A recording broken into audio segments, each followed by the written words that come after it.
कैसे पहचाने कौन सा इन्वेस्टमेंट है जो आपको अमीर बनाएगा, कौन सा इन्वेस्टमेंट है जो आपके बच्चे को सेटल करवाएगा, कौन सा इन्वेस्टमेंट आपका अच्छा रिटायरमेंट कराएगा, या आपके वेल्थ क्रिएशन के प्रोसेस में कौन सा इन्वेस्टमेंट आपको नुकसान देगा।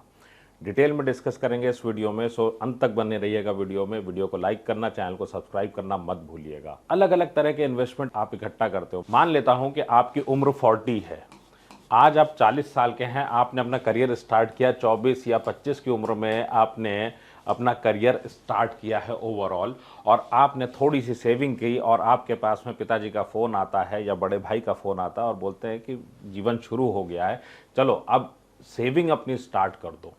अब सेविंग आपकी हो रही, बाय डिफ़ॉल्ट हर मदर ने समझाया है कि हमें पैसा बचाना है, हर पिता ने समझाया है कि पैसा बचाना है, सो आप सेविंग करते हो। सेविंग करने के बाद आपके मन में आता है कि चलो इन्वेस्टमेंट करना है, पिताजी ने भी बोल दिया इन्वेस्टमेंट करना है, कोई अंकल भी आए, बेटा बहुत अच्छा है, गारंटी मिल जाएगी, तो आपने एक बहुत बड़े इंश्योरेंस कंपनी के साथ इन्वेस्टमेंट कर दिया। ऑफिस वालों ने बोला पीएफ तो कटना ही है, बिकॉज पीएफ से आपको पूरा सेफ्टी मिलती है, आपकी यूनियन बोलती है आपको पैसा मिलेगा, आपको ज़िंदगी भर के पैसे पीएफ से बनने वाले हैं, सो आपने पीएफ में इन्वेस्टमेंट कर दिया। फिर किसी ने बोल दिया कि थोड़ी एसआईपी कर लो, फिर एनपीएस की बात उठी, तो तमाम अलग अलग तरह के इन्वेस्टमेंट्स हो गए। पहले तो ये लगता है कि चलो सबसे पहले हम करियर के ऊपर फोकस करें, और करना भी चाहिए।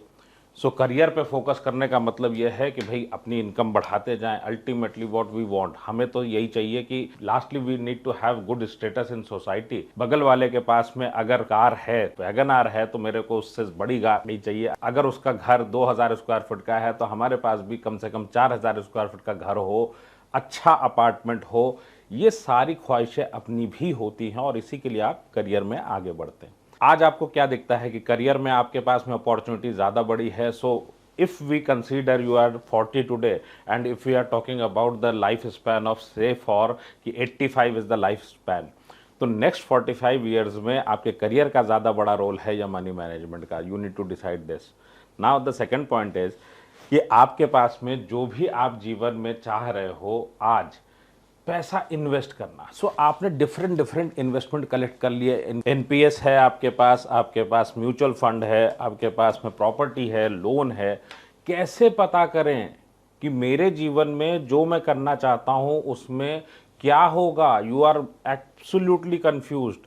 कोई बोलता है कि आप एक बहुत अच्छा रिटर्न बना लो, so if you get good return you are going to make wealth. Then एक बात आती है कि मैंने अगर वेल्थ बनाई भी, क्या वो वेल्थ मुझे अपने जीवन में सपोर्ट कर पाएगा? If you are retiring at 60, क्या 85-90 तक की पैसे ये दे पाएगा? क्या मेरे चाइल्ड के लिए बेटर कॉलेज ये दे पाएगा? Because what is the challenge in life? जो सबसे बड़ा चैलेंज लाइफ में है वो क्या है, पहले उसको समझ लेते हैं। चैलेंज हमारे सामने ये है कि मान लेता हूं थोड़ी देर के लिए कि आपको एक ज़मीन का टुकड़ा खरीदना है, ठीक, और वो है 2000 स्क्वायर फीट का। मान लिया कि आपने इसको लेना है। Now the challenge is this is of 1 crore. आप कहोगे आपके यहाँ 2 करोड़ का, 5 करोड़ का, कहीं 20 लाख का भी है, लेकिन हम इसको अभी मान लेते हैं। अब बात यह आती है कि ये अपने आप में ग्रो कर रहा है। What do we feel? आज मैं बाजार में गया, आज मैं मार्केट में जाता हूं, ब्रोकर से बात करता हूं, और वो बोलता है 2000 स्क्वायर फीट की ज़मीन है, आपको कम से कम ये 1 करोड़ की पड़ने वाली है। आप गुड़गांव में लोगे तो वो बोल देगा कि ये आपको 5 करोड़ की पड़ने वाली है। बट द पॉइंट इज ये आज है, इट इज़ अबाउट टुडे। और आप प्लान करो चलो आके 6 महीने बाद लेता हूँ। 6 महीने बाद भाई साहब उसके अंदर कॉस्ट बढ़ गई। तो पॉइंट क्या है कि today when you talk about this has this value. Now when you talk about this, ये आपका कम से कम 10% की ग्रोथ के साथ में आपको 1 साल के बाद यही 1.1 करोड़ का आपको दिखता है। सो अब इशू क्या है कि जब हम इसको चेज कर रहे हैं तो हम तो क्या सोच रहे हैं, हम कुछ पैसा इकट्ठा करें और किसी दिन ले लेंगे। लेकिन जिस चीज़ को मैं लेने जा रहा हूं, ये ऐसी फीलिंग देता है मुझको कि मैं पैसेंजर में बैठा हूं या किसी ट्रेन में बैठा हूं, एक फास्ट गाड़ी छूट चुकी है, वो अपनी स्पीड से जा रही है और मुझे उसको पकड़ना है। तो मेरी स्पीड क्या होनी चाहिए? अगर वाकई पकड़ना है तो मेरी स्पीड क्या हो, वरना एक सिचुएशन आएगी कि मैं 1 साल के बाद जाऊंगा और मैं फिर ये सोचूंगा कि यार 2000 की बजाय 1000 वाला ले लूं। तो ये पॉइंट अगर आपके क्लियर हो रहा है तो अब नेक्स्ट पॉइंट क्या आता है कि कौन सा इन्वेस्टमेंट आपको सही करेगा, कौन सा इन्वेस्टमेंट आपकी वेल्थ बनाएगा। बिकॉज आपके पास तो अलग अलग तरह के 50 इन्वेस्टमेंट्स हैं। नाउ कैसे चेक करें? सो आइडेंटिफाई करने की बात आती है। कैसे आइडेंटिफाई करें? Number 1 you have PF, number 2 आपके पास में है एफडी, नंबर 3 आपके पास में है लाइफ इंश्योरेंस के प्रोडक्ट्स। सबने कहा है गारंटी आपको बहुत अच्छी मिलेगी। फिर आपके पास में है पीपीएफ भी, आपके पास में हो सकता है सुकन्या आपने लिया हो, एनपीएस आपने लिया हो। ये इन्वेस्टमेंट सारे अपनी जगह पे हैं। तो बेसिक रूल क्या कहता है? अगर ज़मीन ले रही है 10% से बढ़ रही है, 12% से बढ़ रही है तो एक अलग बात हो गई। लेकिन अगर मैं एफडी कर रहा हूँ फिर मैं कैसे कंपेयर करूँ? तो पॉइंट क्या है? वेल्थ बनानी है तो वेल्थ बनाने के लिए कितना रुपया आपको चाहिए, मिनिमम कितना परसेंटेज का रिटर्न चाहिए। द पॉइंट इज 7% की तो महंगाई है। तो जिस भी चीज़ को मैं टारगेट कर रहा हूँ, वो चाहे मैं एक छोटा सा पेन की बात कर लूँ, मैं चाहे बच्चे की कॉलेज फीस की बात कर लूँ, जो भविष्य में फीस देना है वो आज एक वैल्यू पे है तो वो ग्रो कर रहा है। तो उस ग्रोथ की मैं बात करूँ तो इट इज़ मिनिमम 7% और कुछ चीज़ों में इट इज़ 10%। नाउ 7% से अगर मैं नीचे ले रहा हूँ तो इसका मतलब क्या हो गया? माई वेल्थ क्रिएशन इज नेगेटिव। मैं हर साल गरीब हो रहा हूं। क्यों आपका घर छोटा हो रहा है? क्यों? पहले बड़े बड़े घर हुआ करते थे, आज घर देखिए आप छोटे होते जा रहे हैं क्योंकि हमें अंडरस्टैंडिंग ही नहीं है कि मैं जहां पैसा लगा रहा हूं वहां पे तो नुकसान होना गारंटी है, क्योंकि हमें समझा दिया गया कि आपको गारंटीड रिटर्न मिलेगा। और the moment we want guaranteed, guarantee क्या है? गारंटी मुझे उस घर की चाहिए थी जो मुझे घर लेना था। मुझे अपने परिवार के लिए 3 BHK 4 BHK चाहिए। मुझे गारंटी 4 BHK की चाहिए थी और हमने गारंटी किस चीज़ की मांग ली? बैंकर से, क्योंकि वो भी बिजनेस में पैसा लगा रहा है। उसने हमें समझा दिया कि गारंटीड पैसा मिलेगा। वो बिजनेस में अपना बिल्कुल प्रॉफिटेबल बिजनेस बनाए, हमसे गारंटीड पैसे की उसने लत लगा दी। आपको पता है सबसे बड़ा नशा कौन सा है? एडिक्शन, सैलरी का। दूसरा नशा यह है कि आपको गारंटीड रिटर्न मिले, राइट? सो अब पॉइंट क्या है यहाँ पे? वेल्थ बनानी है तो वेल्थ बनानी है तो कम से कम मेरे को चाहिए 9%। आपके पास कितने इन्वेस्टमेंट्स हैं जो आपको 9 से नीचे दे रहे हैं? अगर आपका कोई भी इन्वेस्टमेंट इनमें से आपको 9 से नीचे दे रहा है, आप बताओ गारंटी मिलेगी कैसे?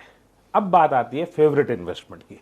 आपका फेवरेट क्या है? आप तुरंत एकदम से बोलेंगे Viplav my favourite is mutual fund. Now is it mutual fund? मैं आपसे पूछता हूं, ओपन चैलेंज है, आप चेक कर लो आज आपके पैसे किसमें कितने लगे हैं।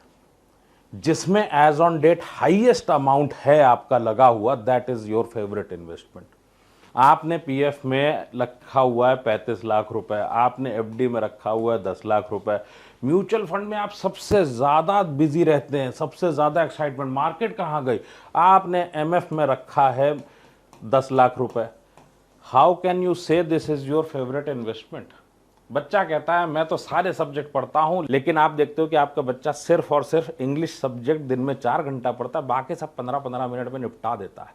तो आप कहेंगे his favourite subject is English. Action speaks.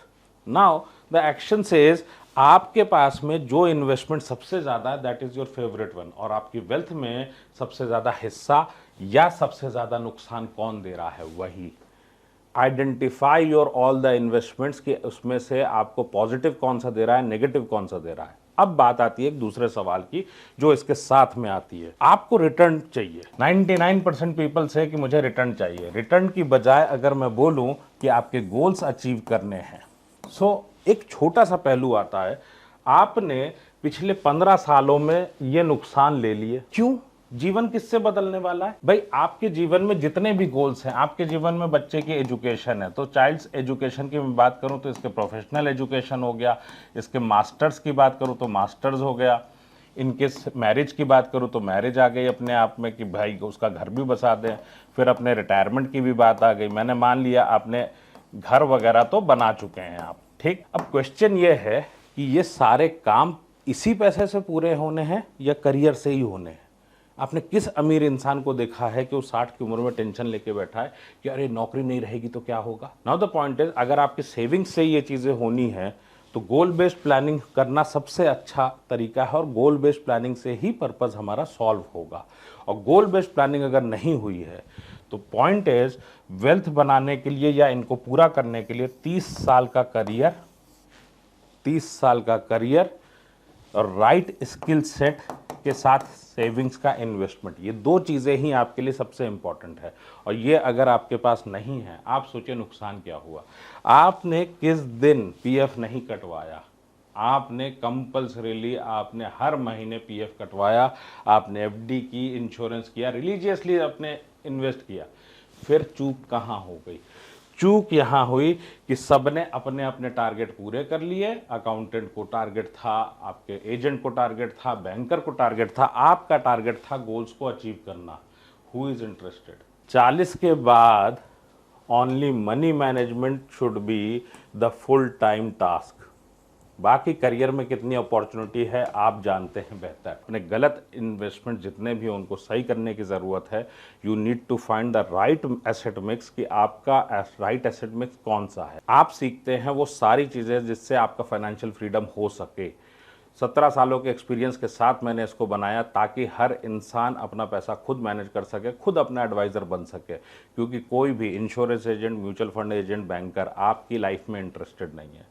They have a scheme, उनको स्कीम सेल करनी है। If you feel you need to achieve this goals in life, you need to, links are in the description.